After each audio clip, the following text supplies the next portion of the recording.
वंदे मातरम। आज हम लोग डेवलपमेंट ऑफ कंप्यूटर मतलब कंप्यूटर का विकास पढ़ने वाले हैं। जैसे कि आपको सबसे पहले दिया हुआ है अबेकस। ठीक, क्या दिया हुआ है? अबेकस। अबेकस का देखिए आविष्कार किसने किया था? अबेकस का टिम क्रेमर ने। किसने? टिम क्रेमर ने इसका आविष्कार किया था। अब समझते हैं कि अबेकस आखिरकार होता क्या है। यह एक मतलब पुरानी क्या है, कैलकुलेशन डिवाइस है, मतलब गणना यंत्र है, जिसका आविष्कार प्राचीन बेबीलोन में अंकों की गणना के लिए किया जाता था। ठीक है, इसे संसार का प्रथम गणक यंत्र माना जाता है, प्रथम कैलकुलेटिंग डिवाइस माना जाता है। यह एक कैलकुलेटर था। प्रारंभ में अबेकस का उपयोग व्यापारिक गणनाएं करने के लिए किया जाता था। यह एक तारों का एक फ्रेम टाइप का होता है, जैसे कि आपको इमेज में दिख रहा होगा।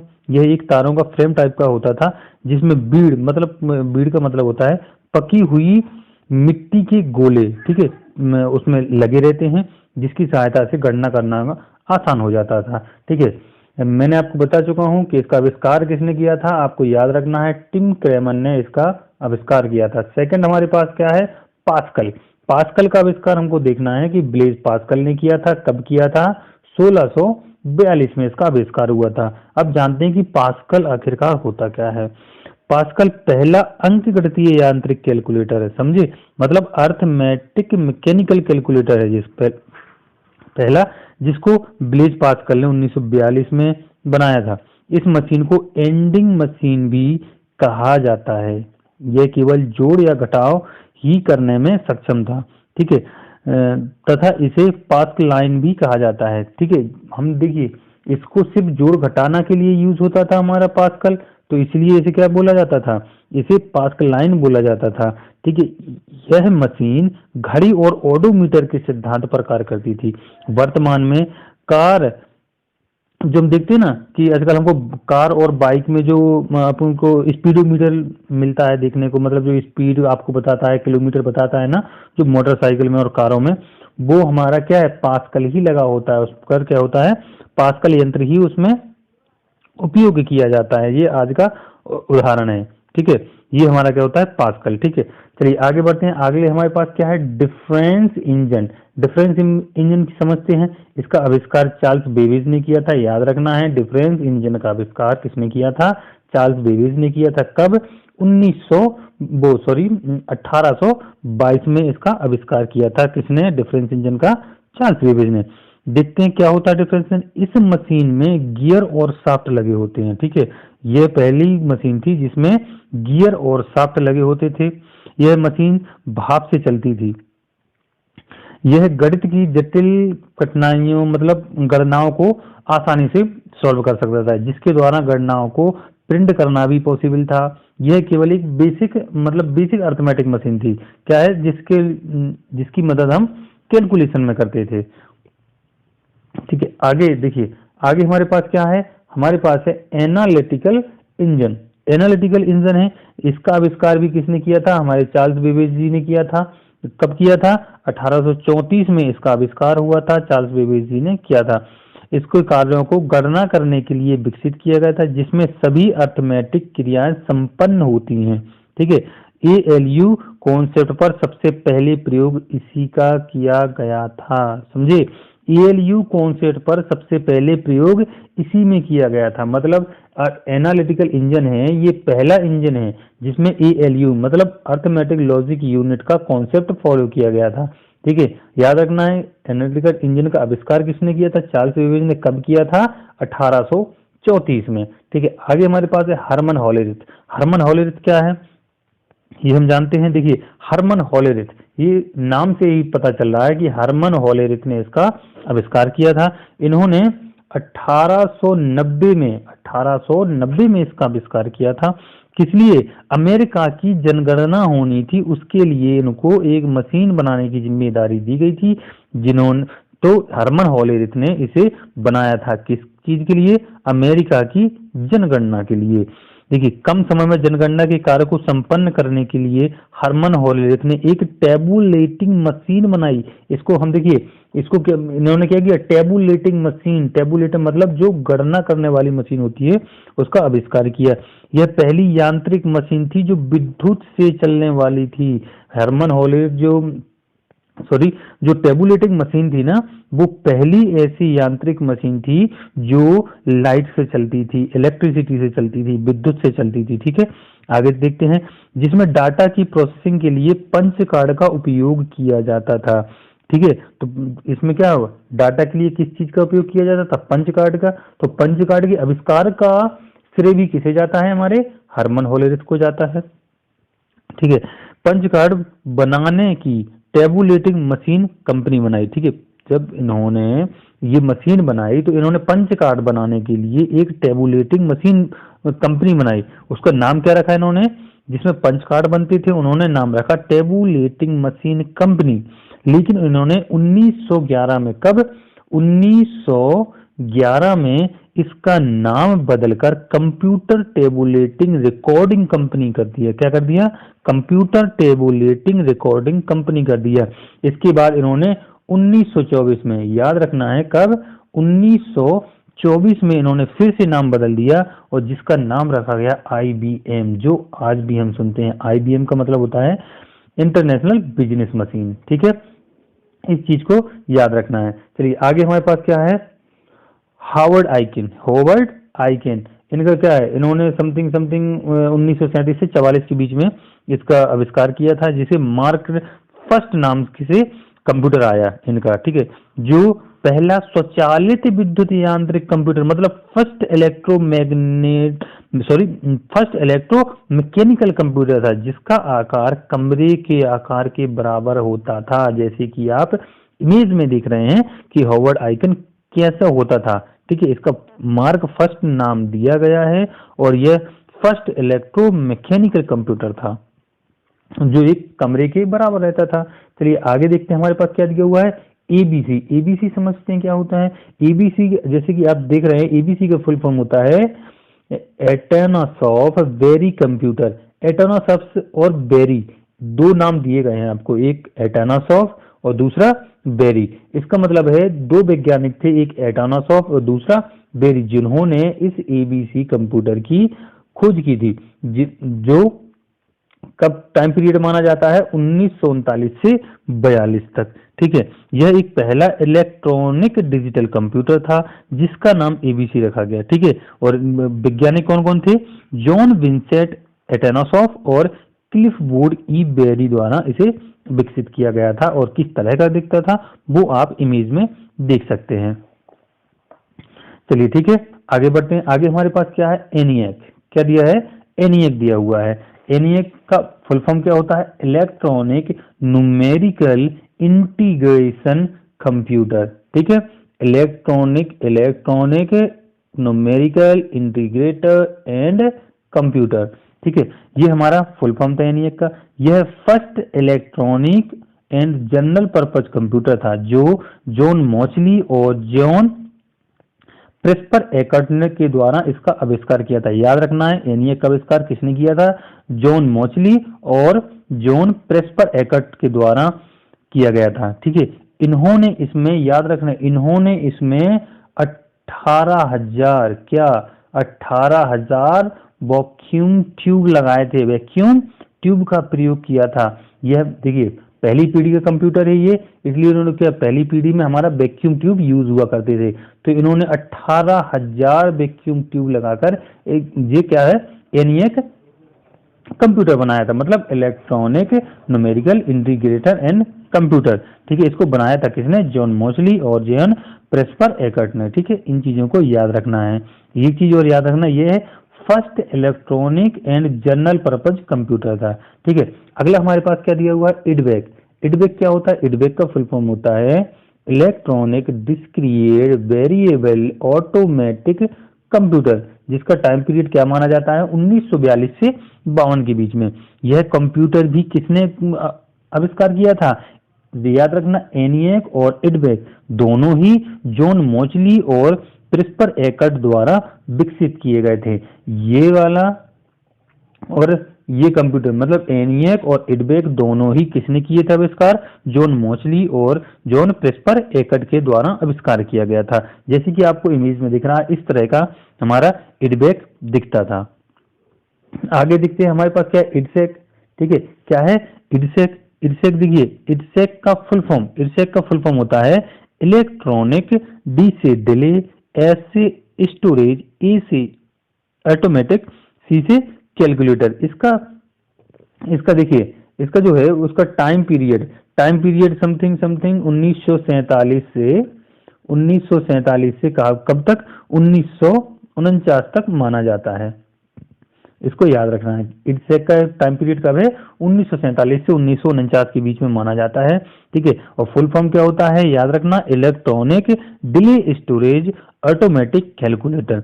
यह एक गणित के कार्यों को बिना किसी मानव की सहायता करने की इसमें क्षमता थी। मतलब किसी इंसान की हेल्प लिए बिना ये मतलब कैलकुलेशन कर सकता था, जिसका निर्माण आपको याद रखना है मॉरिस बिल्कीज ने किया था। किसने किया था? मॉरिस बिल्कीज ने। ठीक है, याद रखना इडसेक का आविष्कार किसने किया था? मॉरिस बिल्कीज ने। और मतलब इनकी टीम में थे, ये मुख्य थे और इनकी एक टीम थी जिन्होंने इसका आविष्कार किया था। ठीक है, इडसेक कैसा दिखता है वो आपको इमेज में दिख रहा होगा। अब देखिए, अब अगला हमारे पास क्या है, यूनिवेक। यूनिवेक क्या है? यूनिवेक का फुल फॉर्म है universal automatic computer. Universal automatic computer, इसका आविष्कार भी किसने किया था? जॉन मॉचली और जे प्रेस्पर एकट के द्वारा विकसित किया गया था। ठीक है, यह पहला व्यवसायिक कंप्यूटर था, मतलब फर्स्ट कमर्शियल कंप्यूटर था ये। ठीक है, चलिए आगे बढ़ते हैं। आगे हमारे पास देखिए क्या देखते हैं हम, मेरे हिसाब से आप लोगों को समझ में अभी तक तो आ गया होगा। देखिए, कंप्यूटर जनरेशन मतलब कंप्यूटर की पीढ़ी देखते हैं हम। कंप्यूटर जनरेशन क्या होता है? मतलब कंप्यूटर जनरेशन मतलब कंप्यूटर किस किस टाइम पे क्या क्या उनमें एडिट हुआ, क्या क्या नई चीज आई कंप्यूटर में। ठीक है, चलिए देखिए यहाँ कुछ आपको सारणी टाइप में दिख रहा होगा, देखिए आप सारणी में दिख रहा होगा।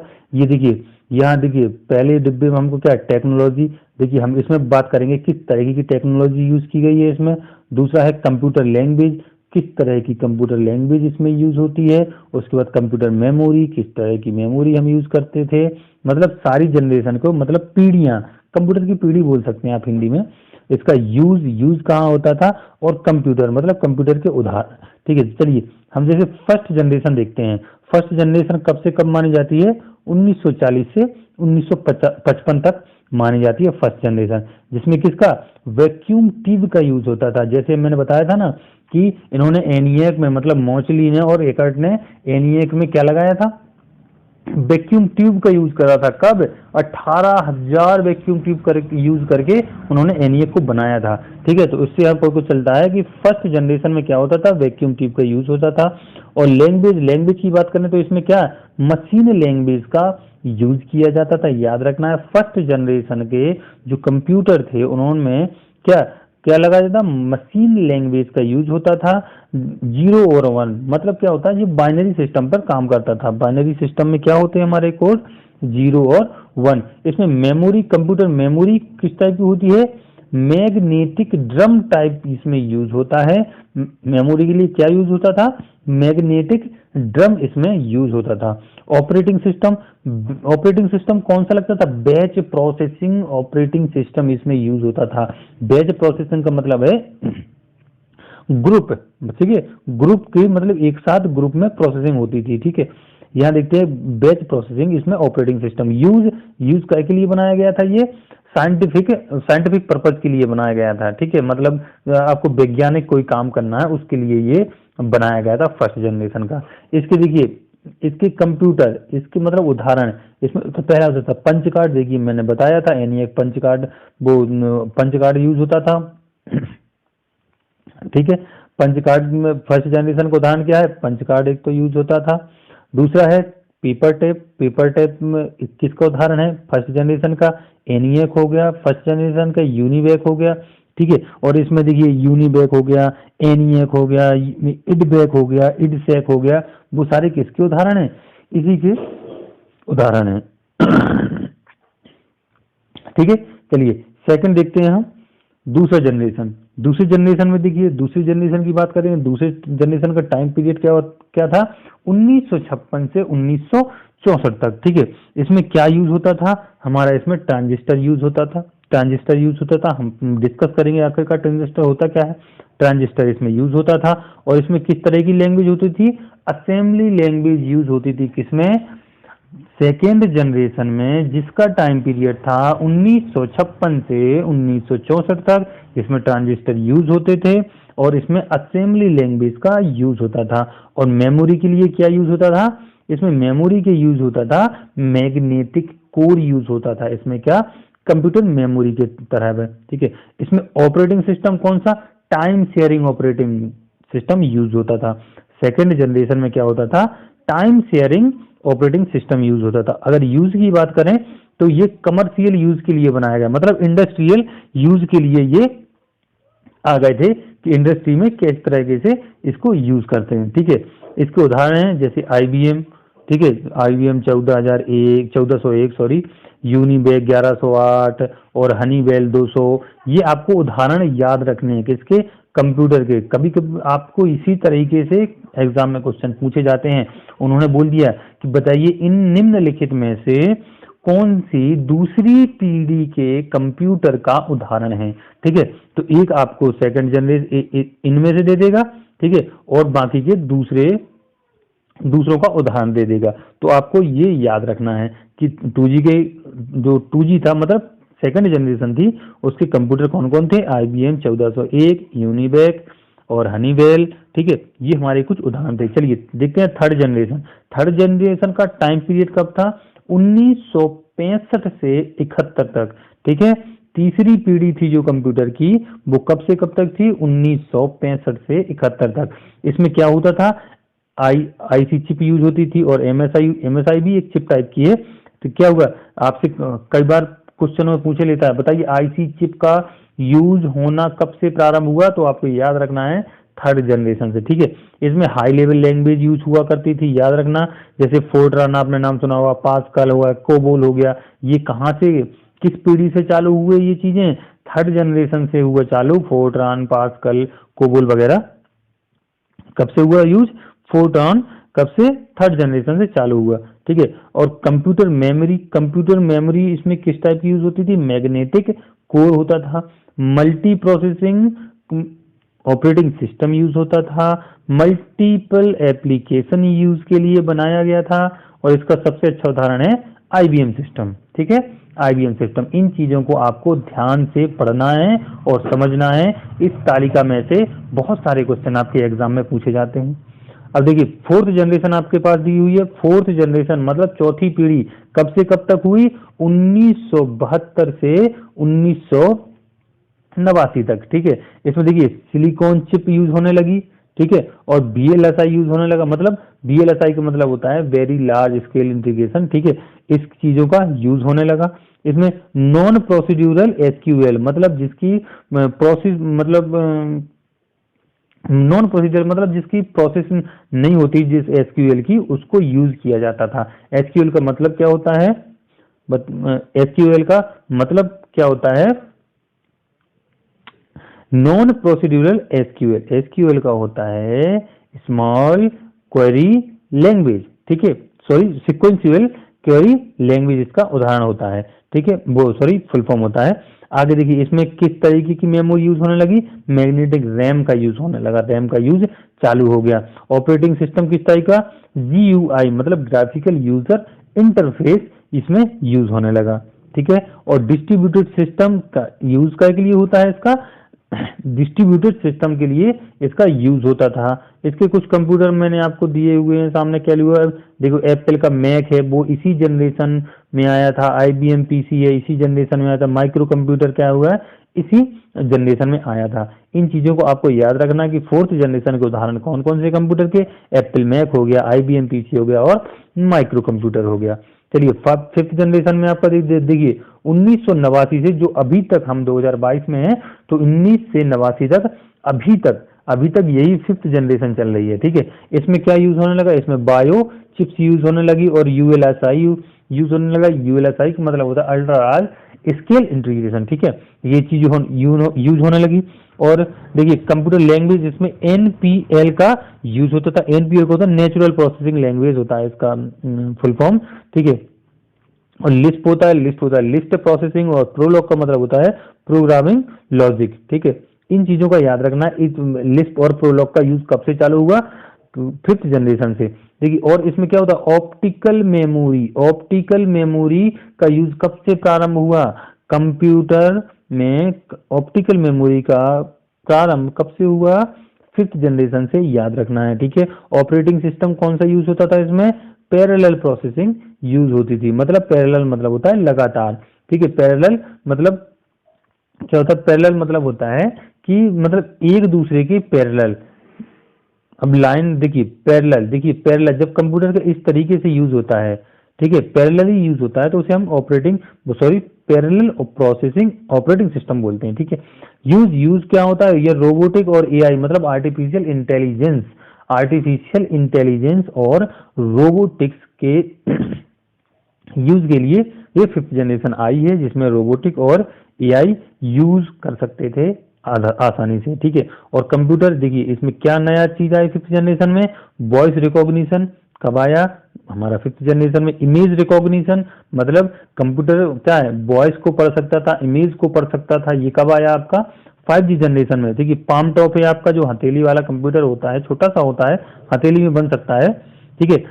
ये कई टाइप के, जैसे पाम टॉप हो गया, सरफेस टॉप हो गया ये, और कैलकुलेटर हो गया।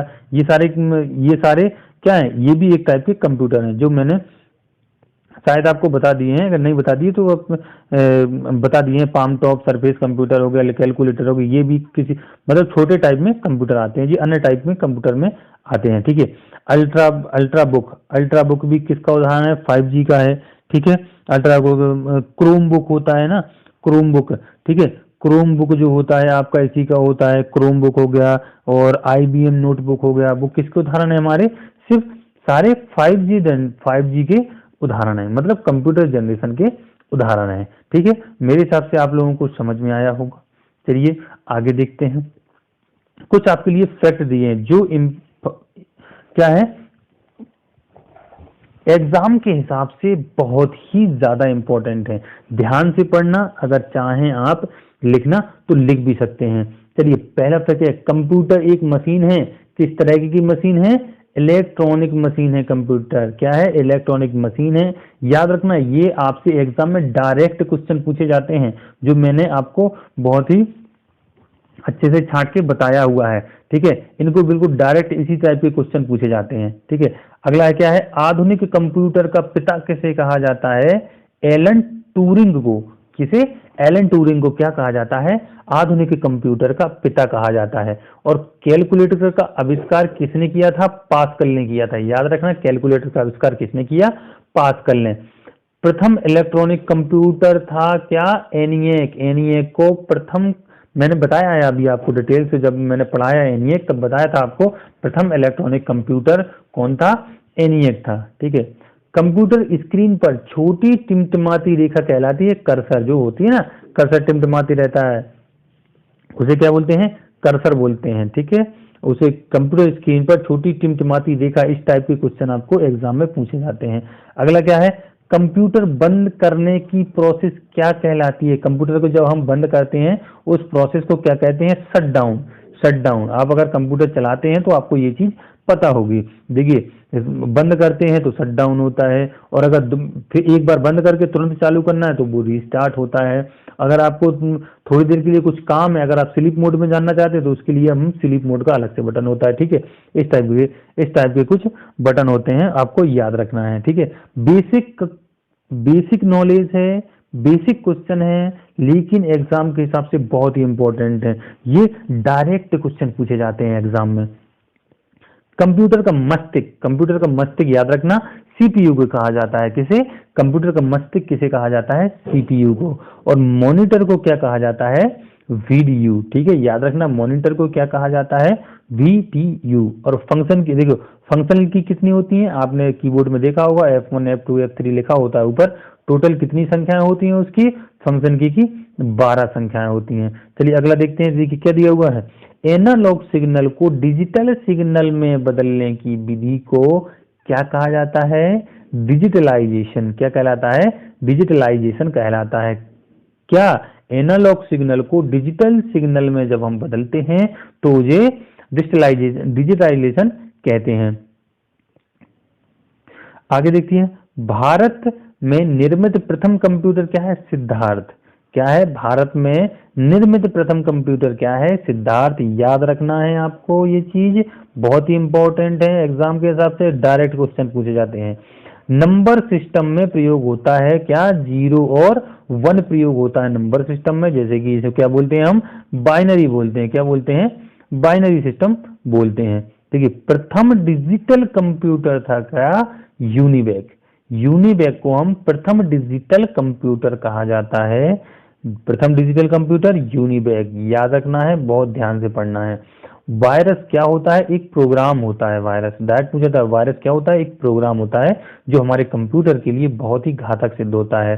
ठीक है, वायरस के जरिए हमारा क्या होता है, कभी हैंग करने लगता है, और जो अनऑथोराइज्ड पीपल होते हैं जो हमको वायरस भेजते हैं वो हमारे इसको ऑपरेट कर सकते हैं, हैक कर सकते हैं हमारे कंप्यूटर को। अगला देखिए कि कंप्यूटर की आईसी चिप किससे बनी होती है? सिलिकॉन की बनी होती है। याद रखना, कंप्यूटर की आईसी चिप काय की बनी होती है? सिलिकॉन की बनी होती है। भारत की सिलिकॉन वैली किसे कहा जाता है? बेंगलुरु को। बेंगलुरु को क्या कहा जाता है? भारत की सिलिकॉन वैली बेंगलुरु। ठीक है, अगला है, एक डिजिटल वॉच में किस तरह का कंप्यूटर हो सकता है? याद रखना, डिजिटल वॉच में एम्बेडेड कंप्यूटर होता है। ठीक है, एम्बेडेड कंप्यूटर। ठीक है, एम्बेडेड कंप्यूटर होता है। क्या में? डिजिटल वॉच में किस तरह का कंप्यूटर होता है? एम्बेडेड कंप्यूटर होता है, जिसमें माइक्रो प्रोसेसर का यूज होता है। ठीक है, डिजिटल वॉच में किस तरह का कंप्यूटर होता है? एम्बेडेड कंप्यूटर का यूज होता है, याद रखना है। चलिए आगे देखते हैं, बैकअप। बैकअप क्या है? सिस्टम की इंफॉर्मेशन की ठीक वैसी ही प्रतिलिपि। बैकअप का मतलब समझिए क्या होता है? सिस्टम की इंफॉर्मेशन की ठीक वैसी ही प्रतिलिपि। बैकअप मतलब ऐसे मान सकते हैं आप, जैसे मान लो आपने मोबाइल का उदाहरण लेते हैं, मोबाइल में कोई इमेज आपने किसी की ली है, उसने बोला कि अब ये इमेज मेरे पास सेंड कर दो और अपने मोबाइल में से डिलीट कर दो। तो बैकअप क्या होता है? अपने उसे भेज तो दी, लेकिन हमने अपने पास भी उसका एक बैकअप रख लिया, मतलब उसे हमने रख लिया, उसके सामने क्या कर दिया? डिलीट कर दिया इमेज को, लेकिन उसकी कॉपी करके अपन ने कहीं और रख ली। ठीक है, तो उसे होता है कि एक जगह से डिलीट करना है और दूसरे को दूसरी जगह उसका बैकअप के रूप में रख लेना है, उसे हम बैकअप कहते हैं। उसे क्या बोलते हैं कंप्यूटर भाषा में? सिस्टम की इंफॉर्मेशन को ठीक वैसी ही प्रतिलिपि दूसरी जगह कॉपी करके रखना।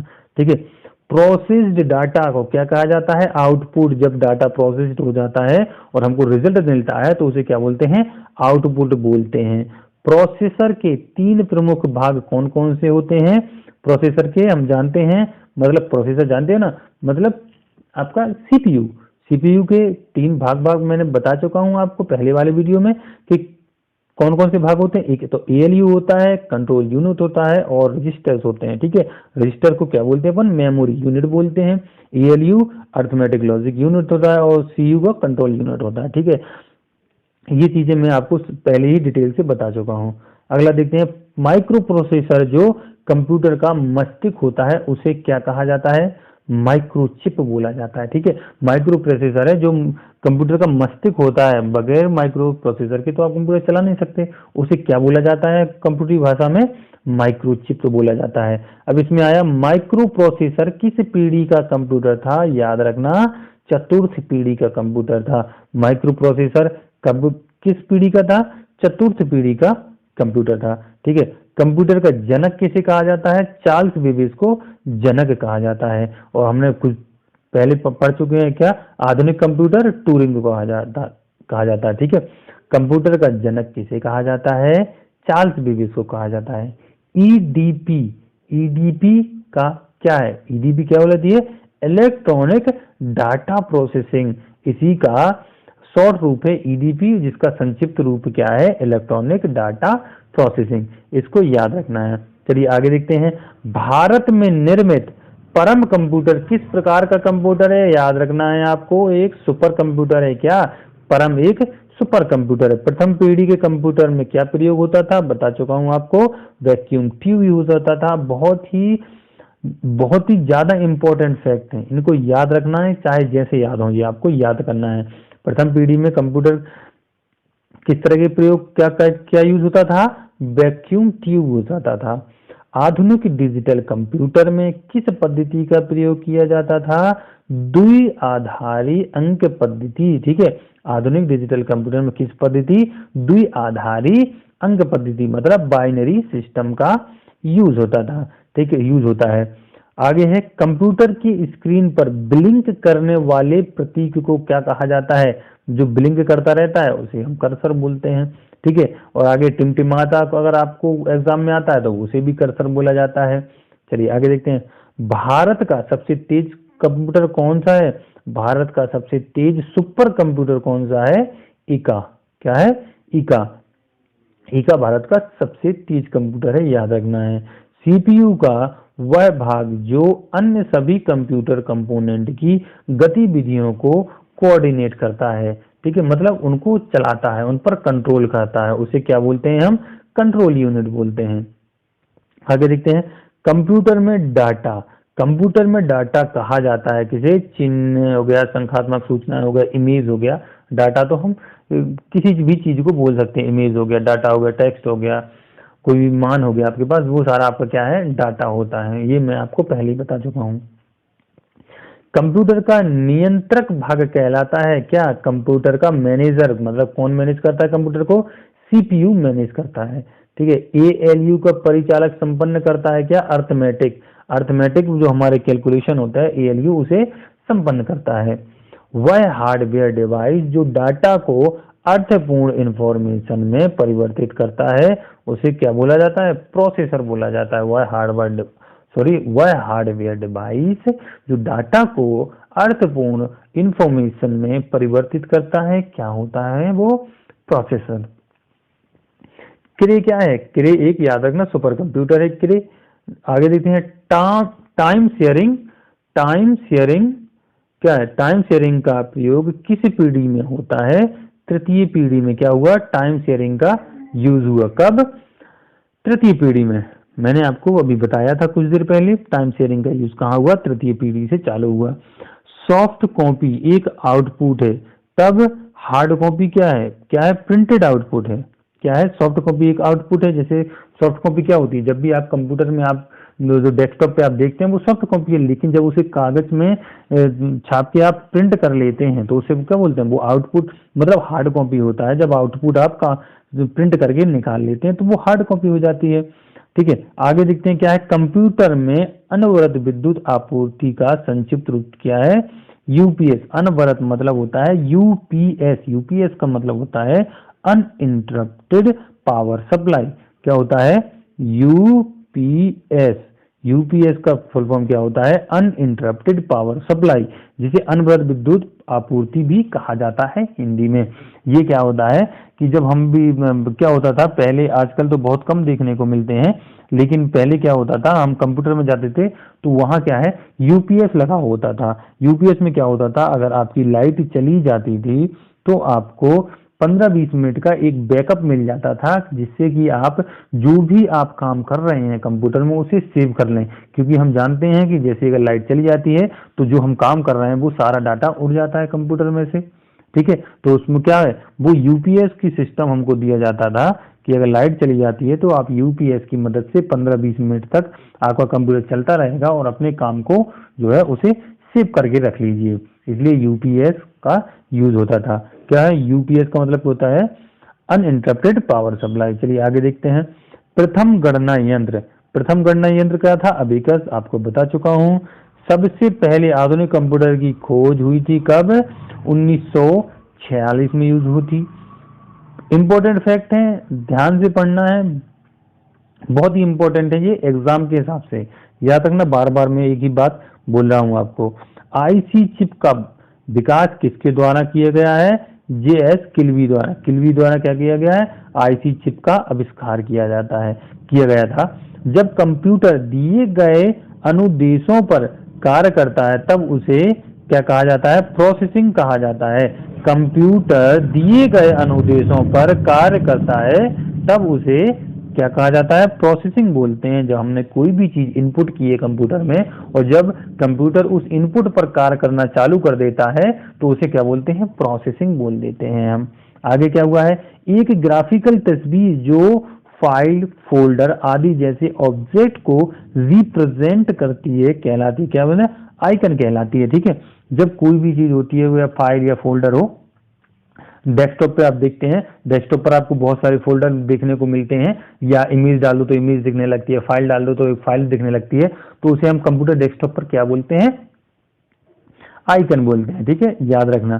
चलिए आगे बढ़ते हैं। देखिए, सर्वाधिक शक्तिशाली कंप्यूटर होता है कौन सा? सबसे शक्तिशाली कंप्यूटर कौन सा होता है? Super computer. सुपर कंप्यूटर सबसे शक्तिशाली होता है, बता चुका हूं। विप्रो कंपनी के प्रमुख कौन है? अजीम प्रेम जी होते हैं। एकीकृत परिपथ में प्रयुक्त अर्धचालक चिप बनी होती है कै की? सिलिकॉन की। हम जानते हैं चिप कै की बनी होती है? सिलिकॉन की। सेलरोन, पेंटियम और कोर क्रम प्रारूप है कै का? कंप्यूटर प्रोसेस के क्या है जी? एक प्रारूप है कंप्यूटर प्रोसेस के। सेलरोन, पेंटियम हो गया, कोर हो गया। ठीक है, ये उनके प्रोसेसर है, कंप्यूटर प्रोसेसर के प्रारूप है। आगे, कंप्यूटर का मुख्य पटल क्या कहलाता है? मदरबोर्ड कहलाता है। मुख्य पटल मदरबोर्ड कहलाता है जो सारे कंप्यूटर में यूज होता है। विश्व कंप्यूटर साक्षरता दिवस 2 दिसंबर को मनाया जाता है। आगे देखते हैं, भारतीय सुपर कंप्यूटर के जनक किसे कहा जाता है? विजय भाटकर को भारतीय सुपर कंप्यूटर के जनक कहा जाता है। आगे, सुपर कंप्यूटर के लिए शब्द लंबाई की परास होती है कितनी? 64 बिट। मतलब लेंथ कितनी होती है सुपर कंप्यूटर के लिए? शब्द की लंबाई की क्षमता मतलब उसकी मतलब कितना बड़ा बना सकते हैं आप उसे? 64 बिट का बना सकते हैं। कंप्यूटर के क्षेत्र में महान क्रांति आई कब? 1960 में। कब आई महान क्रांति? 1960 में। जब से क्या हुए? जनरेशन चालू हुए जैसे ही, तब महान क्रांति मानी जाती है। कंप्यूटर कार्य नहीं कर सकता क्या? अंडरस्टैंडिंग मतलब होता है समझदारी। अंडरस्टैंडिंग मतलब समझ नहीं सकता कंप्यूटर। ठीक है, आप कुछ भी कर देंगे वो करता जाएगा, जो भी आप करते जाएंगे कंप्यूटर आपके आदेश अनुसार काम करता जाएगा। उसमें समझ नहीं होती है, उसमें दिमाग नहीं होता है कि वो समझ सके ये अच्छा काम है या बुरा। मतलब क्या होता है? अंडरस्टैंडिंग नहीं होती है उसमें। गणना संयंत्र अबिकस का आविष्कार हुआ था कब? चीन में। अबिकस का आविष्कार कहाँ हुआ था? चीन में। चलिए, कुछ इंपॉर्टेंट लाइनें हैं जो मैंने आपको छांट के रखी हैं, थोड़ा उनको पढ़ लेते हैं। देखिए, मॉनिटर पर सबसे पहले दिखाई देने वाले स्क्रीन को डेस्कटॉप कहा जाता है, जिस पर आइकन फोल्डर प्रदर्शित कहा जाता है। ठीक है, मॉनिटर पर जो आपको दिखता है उसे क्या बोला जाता है? डेस्कटॉप कहा जाता है, जिसमें मैंने अभी कुछ देर तो पहले बताया था आपको आइकन फोल्डर और कुछ वर्ड वगैरह आपको प्रदर्शित होते हैं। आगे है, कभी भी कंप्यूटर को सिर्फ डेस्कटॉप नहीं कहा जाता है, उसे डेस्कटॉप कंप्यूटर या पीसी पर्सनल कंप्यूटर के नाम से पुकारा जाता है। ठीक है, याद रखना है, डायरेक्ट डेस्कटॉप नहीं बोल सकते आप उसे, डेस्कटॉप कंप्यूटर आप बोलते हैं उसे। कंप्यूटर के अंदर डाटा को इलेक्ट्रिकल सिग्नल के रूप में एक हार्डवेयर से दूसरे हार्डवेयर तक बस के द्वारा भेजा जाता है। याद रखना है। ठीक है, क्या बोला है वो कि जो विद्युत संकेत होते हैं, इलेक्ट्रॉनिक सिग्नल होते हैं, वो हार्डवेयर तक मतलब एक हार्डवेयर से दूसरे हार्डवेयर में पहुंचाए जाते हैं। किसकी मदद से? बस की मदद से पहुंचाए जाते हैं। अब ये अपनी सफर वाली बस मत समझ लेना, कंप्यूटर में बस टोपोलॉजी वगैरह अलग होती है, वो आपको समझाऊंगा आगे जाके मैं। ठीक है, बिट क्या होता है? बिट को बाइनरी डिजिट कहा जाता है। क्या कहा जाता है? बिट को बाइनरी डिजिट कहा जाता है। बाइनरी में 2 चॉइस होती हैं। बाइनरी में कौन कौन चॉइस होती है? 0 और 1 होते हैं। बाइनरी में चॉइस होती हैं, या तो 0 या 1, जी हम कई बार पढ़ चुके हैं। जब किसी संख्या पर आधार नहीं लगा होता है, उस संख्या का आधार दशमलव माना जाता है। ठीक है, जब किसी संख्या का बेस नहीं लगा होता है, मतलब जिस संख्या में बेस नहीं होता है उसमें हम क्या होते हैं? दशमलव मतलब डेसिमल माना जाता है। कंप्यूटर का दिमाग किसे कहा जाता है? माइक्रो प्रोसेसर या मतलब सीपीयू को क्या कहा जाता है?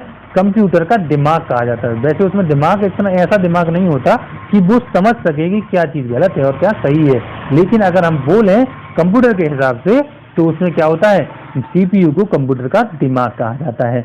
अगली, कंप्यूटर का दिल किसे बोला जाता है, ALU, अर्थमेटिक लॉजिक यूनिट को क्या बोला जाता है, कंप्यूटर का दिल। याद रखना है, सीपीयू तथा रैम को हमेशा संयोजक के हिसाब से कंप्यूटर में लगाया जाता है। ठीक है, सीपीयू तथा रैम को हमेशा संयोजक के हिसाब से लगाया जाता है। इसका मतलब क्या हुआ, मतलब जब भी कोई कंप्यूटर होता है हमको उसको मतलब उनको स्पेशल कंप्यूटर इसी को बोला जाता है कि जब जैसे हमको वेदर फोरकास्ट मतलब मौसम की जानकारी हो गया, चिकित्सा में यूज हो गया, साइंटिफिक यूज के लिए जिस चीज के लिए भी चाहिए है कंप्यूटर, उसमें सीपीयू और जो रैम है वो उसी के हिसाब से लगाया जाता है जिस चीज के लिए वो चाहिए होता है। ये वाक्य हमसे यही बोल रहा है। 2 दिसंबर का दिन कंप्यूटर साक्षरता मतलब कंप्यूटर लिटरेसी डे तथा 30 दिसंबर का दिन कंप्यूटर सुरक्षा दिवस मतलब कंप्यूटर सिक्योरिटी डे के रूप में मनाया जाता है। ठीक है, याद रखना है इसको आपको। YouTube क्या है, विश्व की सबसे बड़ी वीडियो लाइब्रेरी है। याद रखना, YouTube क्या है, विश्व की सबसे बड़ी लाइब्रेरी है वीडियो की। सीडेक का फुल फॉर्म क्या है, सीडेक का फुल फॉर्म है centre for development of advance computing. ये भारत की कंपनी है जो पुणे में है। सीडेक का फुल फॉर्म क्या होता है, centre for development of advancing computer. चलिए ठीक है, ये कुछ फैक्ट थे। अगली वीडियो में हम कोशिश करेंगे कुछ और नई चीजें जानने की।